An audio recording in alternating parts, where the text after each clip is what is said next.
So for my next trick, I ate a whole bunch of brownies. I wanted to read, That's a good night. for no particular reason. I guess it's a new month, definitely not a new me. There is nothing more fun. I thought that it would be a fun idea. Revisiting the screenplay after it's been probably about 2 months. To read a little bit of it. I like the idea that I share this stuff. But tonight I decided to revisit it. I wanted to read the whole script to see if there's anything new being presented to my consciousness and my awareness that I may have channeled in when I was writing originally, and now I'm having fun reading it. So I thought this would be interesting to do. Normally, I post pictures of my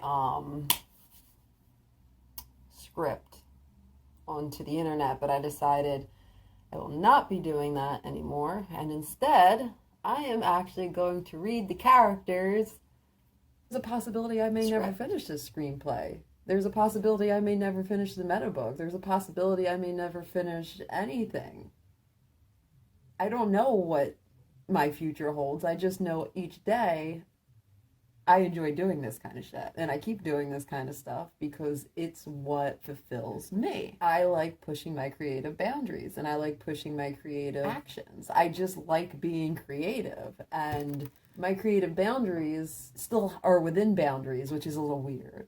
Like, I'm just stretching these boundaries with no quick impulses to do anything too far out there, but still far out there. I don't know. I'm gonna shut up. One thing always leads to another with me, even if it's for a momentary blip. So Veronica, she is the main character. Yeah, she's the main character. Even though there is kind of like 2 main characters, there might be 3. 4, including the dimensional entity, who is really me. That's the one inspired by me. I like to see life in several different shades. This gets, even for a blink of a moment, everything.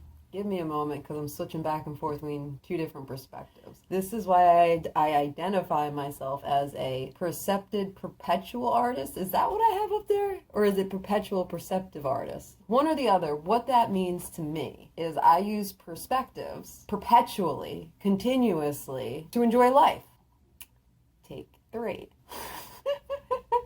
Okay, so tonight I thought I would do something different. I am going to read a page from my screenplay because I'm trying to get familiar with what I already have written. So this is where I take that method of layers again. This is the same process I do for pretty much all of my artwork, is layers. Layers on top of layers. And when you hear yourself talk in a different dimension.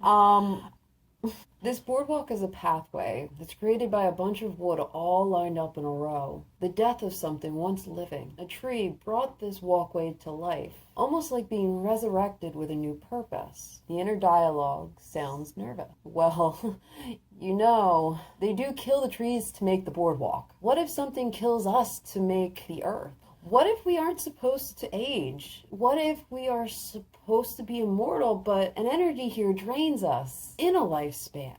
I'm going to go down a little bit. Derp. Veronica observes the thought, and it stops, and then she continues walking again. She shakes her head, waving her hands like she's trying to shoo a fly. Veronica continues walking. Once there is nothing but the sound of ambient music. So she has music in her ear. So there's something altering her frequency to think slightly askew. Here we go. Veronica's inner dialogue. The path leads its travelers to a sudden end, only to turn the person around to travel back to where they started. Reincarnation is much like the path of a traveler on the boardwalk. Veronica stops walking and removes the headphones from her ears. She looks around confused.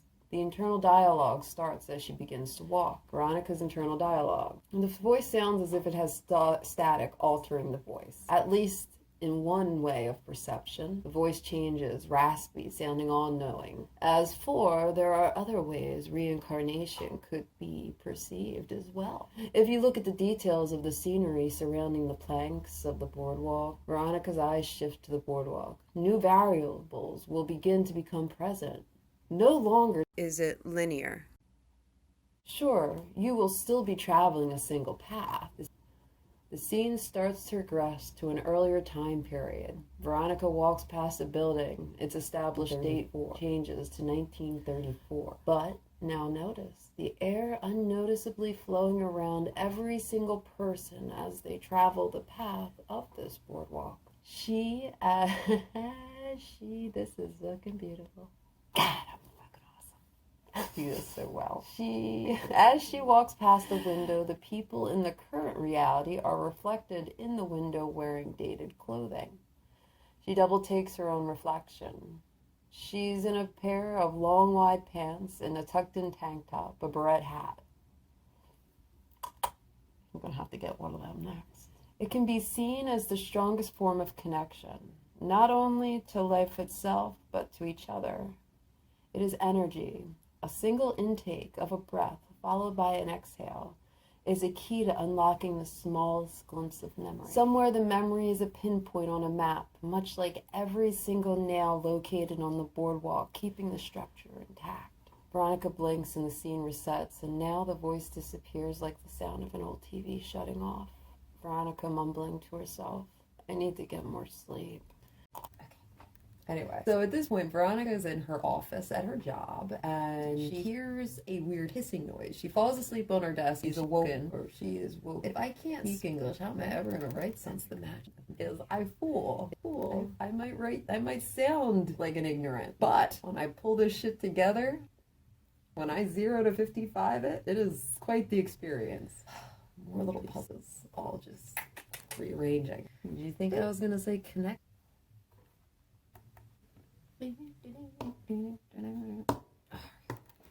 So I thought I would do something different tonight, and it's weird because I feel like I'm getting weighed down by something. I just don't know what it is. You receive me so well. Veronica stands still. She raises an eyebrow, then runs her hand through her hair as she looks around. This is something I do often in a lot of my stories, in a lot of my videos. My character, for some reason, loves to run her hand through her hair in a moment of thought. And it's so funny.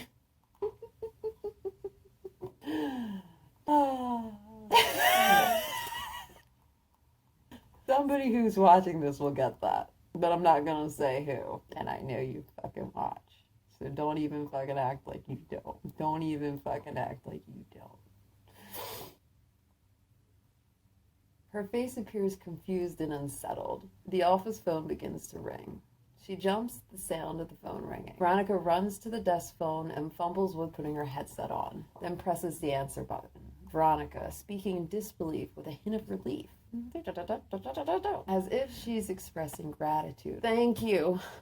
Then she snaps out of it. For calling Winwands, this is Veronica speaking. How can I help you? A long green finger presses a fast forward button as the scene appears to be viewed on a screen. Then the finger presses play. The scene opens back up with Veronica finishing the phone call. She appears relaxed as she sits back in the seat. She looks up at the ceiling. Her eyes drift back to the drawing. To the left of her, the cell phone blinks. She takes a deep breath, looking slightly uneasy. Who's sending me a message at this time? Veronica walks her fingers across the desk to the cell phone, then slides it over without picking it up. A text message appears on the phone. The screen displays the text messages coming from 752-572-5725. The text is an emoji of snakes. Then there is another hiss. Veronica tilts her head to the side and pushes the phone across the desk. Then, with the other hand, quickly hits the mouse on the desk of the computer so the screen turns on. Veronica groans. The cell phone blinks and Veronica reaches for it instantly and opens the text message. It's nothing but a bunch of black circles. Veronica types a message. Who is this? The voice of the unknown, which appears as like around her. What am I is a better question. Veronica jumps from her seat. Her face is shocked. I can't believe I'm about to. She takes a deep breath. She stretches her neck and rolls her shoulders back and then looks up at the ceiling. Veronica whispers to the ceiling in a confused, questioning manner. Are you texting me? A raspy laugh ripples through the room. Veronica falls again to the wall as if she's holding on. Her eyes focus on one of the ceiling lights. The room becomes steady. Am I asleep right now? Maybe in some areas of your consciousness. Veronica walks into the middle of the office, suspiciously looking around. Wait! Are you some kind of omnipresence here to guide me? I read about this once, like a spirit guide. The voice doesn't answer. Veronica looks around the room and then looks down, laughing at herself. She walks over and grabs her phone. She opens the camera on the phone and looks at herself in the selfie screen. Just making sure. Veronica takes a picture of herself making a face of confusion. Veronica places the phone back down and pulls her tablet out and blah, blah. She blinks a few times. Her demeanor changes a bit. Her eyes stop blinking. She went into a fixated stare, and her thoughts begin to play over the scenes. There's something more going on, with my mental state in correlation to not blinking. I feel like I'm reaching or something is reaching into my subconscious mind. The scene travels into her right ear, then to her brain, where it looks like little seeds being planted and rooting and growing. Then the scene travels out of her left ear. I have a piece of artwork that inspired that scene on my page here.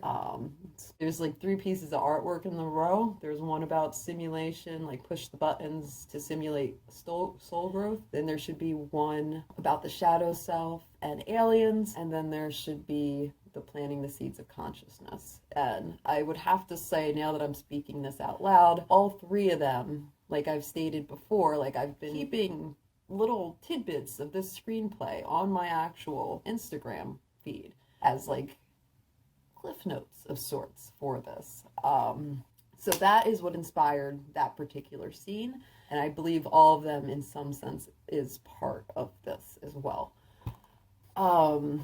So, Veronica speaking out loud in a daze, it's like my connectivity to the collective is growing like a tree as it branches and develops leaves, only till later the dimensional entity interrupts. You are just so fucking special, aren't you, Veronica? Veronica snaps out of it and takes a deep breath.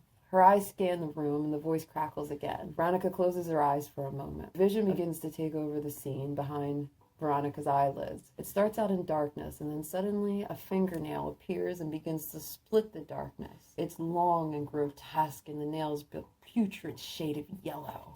I got really detailed there. As the finger is revealed, it's green with full of little bumps and scales. Oh! That is technically, well, not really, but that is what she sees coming through. We have different dimensions on the stage floor. We have what looks like a keyhole. We have different little omnipresence in the black curtain.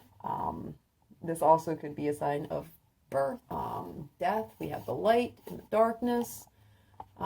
Pretty much everything I stand for. Veronica quickly opens her eyes. What the fuck was? And the work phone begins to ring. Veronica answers the phone. Thank you for calling Winwan. Pause. Yes, one moment, I'll connect. Have a good night. After she hangs up the phone, she stands up, contemplating, and then all of a sudden she just says out loud, "Was that you I just imagined?"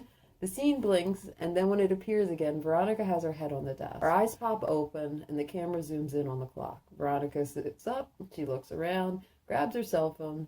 There are no text messages of snakes or black circles. Veronica notices a drool spot on the desk and quickly grabs a tissue and wipes it up. It must have been a dream. And this is where we come into a scene I already have posted on my Instagram somewhere.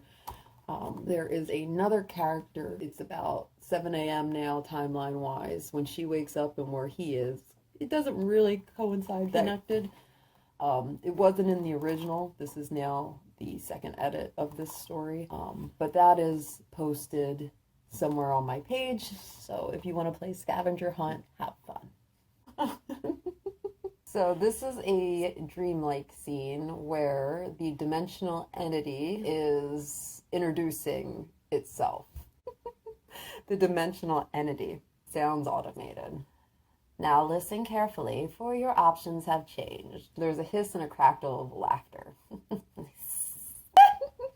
Trying to act it out's funny.